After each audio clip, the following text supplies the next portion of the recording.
নাগেশ্বরী উপজেলার হাশেমবাজার পশ্চিম পায়রাডাঙ্গা সিনিয়র আলিম মাদ্রাসার ৬ জন কর্মচারীর গোপনে নিয়োগ পরীক্ষা ও ৬০ লক্ষ টাকা জালিয়াতি। নাগেশ্বরী টিভি প্রতিবেদন।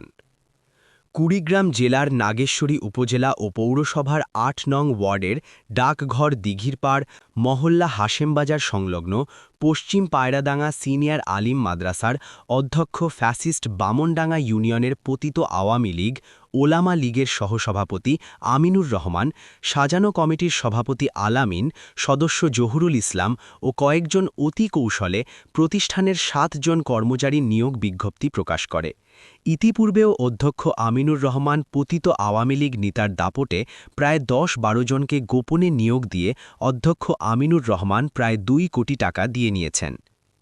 পশ্চিম পায়রাডাঙ্গা সিনিয়র আলিম মাদ্রাসার অধ্যক্ষ আমিনুর রহমানের একান্ত দুর্নীতি সহযোগী অফিস সহকারী আশরাফুল ইসলাম গত ০২/১/২০২৬ খ্রিস্টাব্দ রাত ৯টায় অধ্যক্ষের মনোনীত প্রার্থী কয়েকজনকে নিয়োগ পরীক্ষা কার্ড প্রদানকালে বিষয়টি প্রকাশ পায়।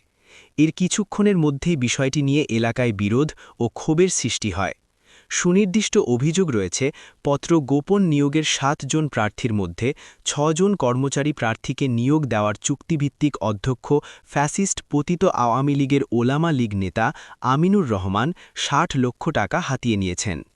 পরীক্ষা কার্ড অনুযায়ী পশ্চিম পায়রাডাঙ্গা সিনিয়র আলিম মাদ্রাসার ৭ জন কর্মচারী নিয়োগে বিজ্ঞপ্তি দিয়ে থাকলেও ৬ জন কর্মচারী নিয়োগ পরীক্ষা ০৩/১/২০২৬ খ্রিস্টাব্দ উক্ত মাদ্রাসা অনুষ্ঠিত হবে। এরই মাঝে গোপন তথ্য ফাঁস। নাগেশ্বরীর আপডেট নিউজ।